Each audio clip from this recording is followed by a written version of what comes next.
나다움, 예, 내가 진정으로 원했던 그 삶을 살지 못하면 결국 후회하게 되는 거잖아요. 그래서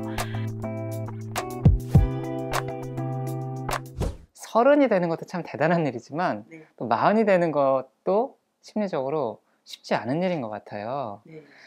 제가 선생님 그 책 중에 아주 인상 깊게 다가왔던 구절 중에 하나가 마흔이 되어서야 처음으로 있는 그대로의 나를 사랑하게 되었다, 이런 표현도 해주셨던 것 같은데요. 마흔이 되셨을 때 어떠셨어요? 마흔을 앞두고 있을 때 되게 긴장되고 생각보다 엄청 빨리 오는구나 이 시간이. 그리고 마음은 되게 젊은 것 같은데 너무 빨리 나이 드는 거 아닐까 하는 두려움이 있었던 것 같아요. 그런데 막상 마흔이 되니까 편안해지더라고요. 그러니까 38, 9 이럴 때는 엄청 막 그 긴장되고 과연 괜찮은 모습으로 마흔을 맞이할 수 있을까 두렵기도 하고 일단 싫었죠. 예. 나이가 많이 들어 보이는 딱 그 마흔이라는 것이 중년을 상징하잖아요. 그래서 너무 부담스럽다. 예. 좀 피하고 싶었던 것 같아요. 그런데 막상 마흔이 되니까 굉장히 편안해지고 좋아졌어요. 예, 그 이유가 뭘까를 생각해 보니까 저에게는 그 글쓰기라는 무기가 있잖아요. 네. 근데 그 무기는 시간이 지날수록 더 날카로워지더라고요. 더 제 감성과 제 이야기를 잘 표현할 수 있게 언젠가는 조금씩 나아졌어요. 그러니까 한꺼번에 나아지진 않았지만 마흔 이후에 글쓰기가 오히려 더 재밌어지고, 남들은 매너리즘이 온다고 하던데 저는 전혀 그렇지 않고 오히려 더 재밌어지고 싱그럽게 느껴지고 매번 새롭게 다시 시작하는 듯한 느낌이 들었는데, 아마 제가 원하는 직업을 잘 찾았기 때문이기도 하고, 그리고 저에게는 용심리학이라는 또 하나의 무기가 있었던 것 같아요. 근데 그 용심리학에 입문하도록 도와준 이 칼 융의 기억, 꿈, 사상이라는 이 자서전을 읽으면서 그때 이제 제 인생이 또 한 번 더 변하게 된 것 같아요. 그러면서 이 책을 통해서 개성화라는 것이 무엇인가를 이제 좀 더 풍부하게 알게 되었는데, 개성화는 사회화의 반대말이에요. 그래서 상처조차 아름다운 당신에게와 이어지는 이야기인데, 이 상처조차 아름다운 당신에게의 키워드도 개성화와 사회화거든요. 우리가 그냥 남들 하는 거 다 해보고는 살아야지라고 생각하는 이 정도의 평균치에 대한 강박 있잖아요. 평균은 돼야지라고 생각하는 그게 바로 에고예요. 그러니까 셀프는 그렇게 생각 안 한다는 거죠. 평균? 그런 건 중요하지 않아.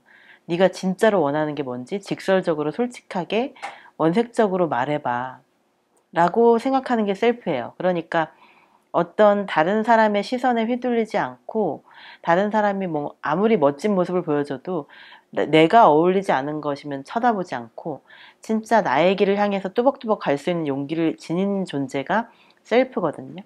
그런데 그것에 대해서 알게 해준 것이 칼 융의 기억, 꿈, 사상이라는 책이었어요. 그런데 이 책의 첫 문장이 이렇게 시작되거든요. 나의 생애는 무의식의 자기 실현의 역사다. 예, 그러니까 이게 잘 생각해보면 좀 무서운 문장이에요. 나의 생애가 의식의 자기 실현의 역사다라고 했으면 하나도 안 무서웠을 거예요. 그런데 무의식의 자기 실현의 역사라고 했으니까, 그러면 내가 모르는 내가 눈에 보이는 나보다 더 중요할 수도 있다는 얘기잖아요. 그러니까 나도 모르는 내가 나를 조종할 수 있다는 얘기이기도 해요. 그러니까 이 심리학을 공부할수록 되게 미궁에 빠져드는 것이 무의식이거든요. 도대체 무의식이 무엇이길래 인간을 이렇게 고통스럽게 하는 걸까?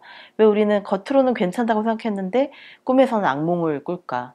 그리고 다 해결되는 줄 알았는데 그 시절의 상처를, 트라우마를 다 잊어버리고 이제는 많이 적응했다고 생각했는데, 나와 뭔가 좀 비슷한 상처를 앓고 있는 사람을 보면 트라우마가 재활성화 되거든요. 그런 걸 트리거라고 하는데, 방아쇠. 그 트리거가 돼서 이 트라우마가 죽은 줄 알았던 트라우마가 다시 살아나는 거예요. 이런 게 왜 생길까를 생각해보면 그게 무의식에 숨어 있었던 상처인 거죠. 그 의식의 차원에서는 감당이 안 되니까 자꾸 밀어내거든요. 그리고 인간의 신체도 그런 기능이 있어요. 너무 아프면 기절해요. 그 통증을 더 이상 견디기 힘들다 싶으면 의식을 끊어요, 몸이. 그래서 이제 쇼크 상태에 빠지는 거죠. 그런데 우리의 의식도 그런 기능을 해요. 너무 고통스러울 때는 잊어버리기도 해요.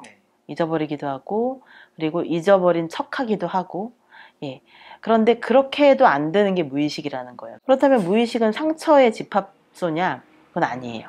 예. 상처만 있는 것이 아니라 우리의 가능성도 함께 공존하는 곳이에요. 그게 무의식의 자기 실현의 역사라는 것이 개성화의 의미인데, 그게 뭐냐면 사회화는 다른 사람처럼 되는 거잖아요. 모방하는 것, 대세나 유행에 따르는 것. 그런데 개성화는 내 무의식의 가르침에 따라 사는 거예요.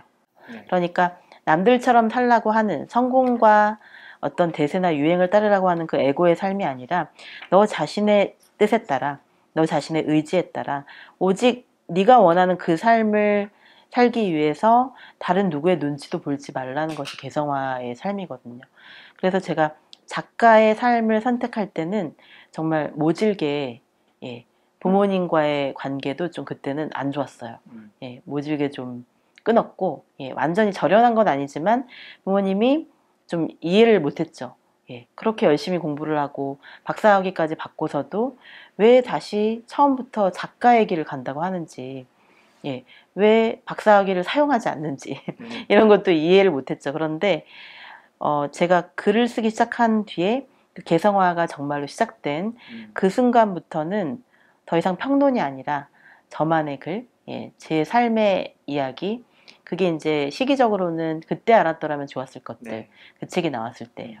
그때부터 이제 제가 작가의 길을 걸어가기 시작했는데, 그전에는 약간 대학 생활에, 그 대학원 생활에 미련이 있었죠. 예, 그런데 이제 점점 미련과 결별해가는 과정이었고, 그리고 결별해가는 과정에서 점점 더 제가 개성화가 된 거더라고요. 무의식이 우리의 뒤통수를 치는 무서운 그 적이 아니라 결국은 무의식은 항상 우리를 도와주려고 한다는 거. 그것이 또 이 책의 핵심이기도 해요. 그러니까 개성화는 내가 내 무의식의 목소리를 잘 들어서 나의 전체성을 완성해가는, 내가 나의 공주를 구해서, 공주를 구한다는 것은 아직 긁지 않은 복권을 쓴다는 의미예요. 아직 한 번도 긁지 않은 나의 복권, 아직 한 번도 쓰지 못한 나의 잠재력을 찾아서 그것을 세상 사람들에게 보여주고 나도 행복하고 세상 사람들도 함께 행복할 수 있는 길을 찾는 것이 개성화라고 보시면 될 것 같아요. 그래서 그 개성화의 꿈을 심어준 책이 이 책이고, 그리고 그렇게 개성화한 저의 삶을 풀어서 쓰게 해준 책이 이 상처조차 아름다운 당신에게인 것 같습니다. 그래서 40대가 훨씬 더 그 개성화의 본격적인 시작이거든요. 그래서 생각보다 너무 재밌었어요. 예. 그런데 체력의 한계가 오기 시작하죠. 그래서 그것만 좀 조심하면, 예. 체력의 한계와 싸우면서 마음은 매일매일 그 20대의 성장 속도가 뭐 하루에 20km라면 40대의 성장 속도는 하루에 100km 넘는 것 같아요. 예, 책을 안 읽어도 공부가 돼요. 40대가 되면. 그동안에 읽은 것들이 머릿속에서, 무의식에서 계속 돌아가고 있어요. 예. 딥러닝처럼. 그래서 내가 공부하지 않아도 내가 그동안 공부한 것이 알아서 서로 공부하고 있게 되는 것이 40대가 되면 그렇게 되더라고요. 근데 이제 그동안 공부한 게 쌓여야만 되고 저절로는 안 돼요. 그러니까 40대는 왜 그 개성화의 시기고 연글매 시기거든요. 그래서 이제 그 열매를 사람들과 나눠야 할 시기이기도 해요. 그래서 타인에 대해 좀 더 관대해져야 하고 다른 사람에게 더 많이 배려를 해야 되고, 내가 가진 지식과 내가 가진 축복을 다른 사람과 나누고 싶어지는 시기이기도 한 것 같아요. 그래서 더 여유로워지기 때문에 더 기쁠 수밖에 없고, 예, 좀 체력의 문제만 빼면, 예, 그것만 빼면 40대가 훨씬 더 재밌고 매일매일, 예, 스펙터클한 그런 시기인 것 같습니다. 네. 작가님께서 하시고 싶은 말씀들이 늘 좀 일관적이었다고 생각이 들었어요. 그 중에서도 최근작인 상처조차 아름다운 당신에게 정말 독자들에게 쉽게 또 작가님의 정수를 알려주신 책이 아니었나, 이런 생각이 좀 들었거든요. 오늘 살아가는 사람들에게 본인의 책 중 한 권을 추천해 달라고 했을 때 이제 이 책을 말씀해 주셨는데, 이 책을 추천해 주신 이유가 있으실까요? 일단은 가장 최근에 쓴 책이라, 예, 가장 제 마음에 지금 아직도 살아남은 그 느낌들, 잔상들이 가장 많고, 또 제가 심리학에 대한 책을 여러 권 쓰긴 했지만 점점 더 제가 그 개성화에 가까워지고 있잖아요. 그러니까 아무래도 나중에 쓴 책이 더 개성화가 더 되어서 쓴 책이기 때문인 것 같아요.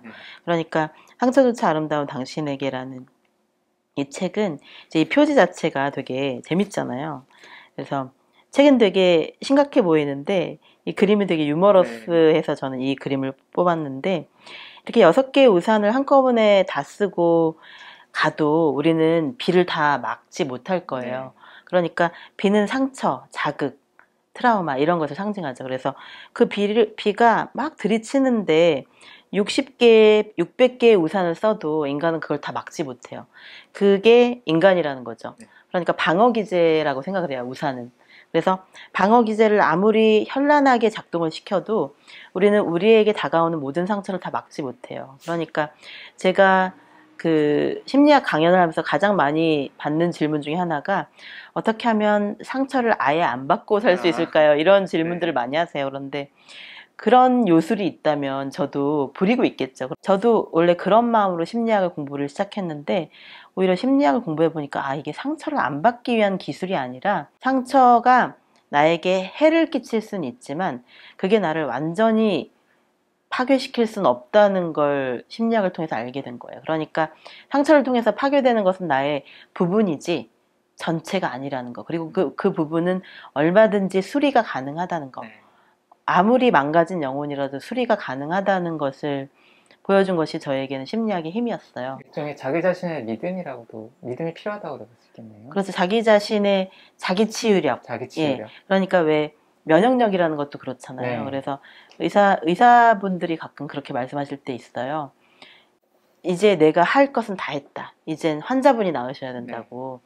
그게 이제 약이나 뭔가 그 외부적인 트리트먼트는 다 했는데 환자 개인의 자정력, 치유력, 면역력이 필요한 시기. 그래서 잘 먹고 잘 자고 그렇게 자기를 치유할 수 있는, 리사이클링 할 수 있는 그 힘이 자연에도 있고요. 인간에게도 있거든요. 그런데 마음에도 그게 있어요. 그게 자기 치유력인데요. 그 자기 치유력에 대해서 저는 많이 믿게 됐어요. 그게 무슨 신앙은 아니지만, 우리가 우리 자신도 모르게 매일매일 꿈을 꾸면서 사람들과 이야기를 하면서 책을 읽고 영화를 보고 그리고 노을을 바라보면서 바다를 바라보면서 아름다운 것들을 끊임없이 찾아다니잖아요. 향기로운 커피를 갈망하잖아요. 그런 것들을 통해서 우리가 매일매일 치유하고 있다는 것을 알게 된 거죠. 우리가 본능적으로 뭔가 커피가 너무 먹고 싶어, 홍차가 너무 마시고 싶어, 이럴 때는 마셔줘야 되더라고요. 우리가 너무 과도한 것을 열망한 것이 아니라면 그게 내 마음에 좀 안정을 줄 것 같다.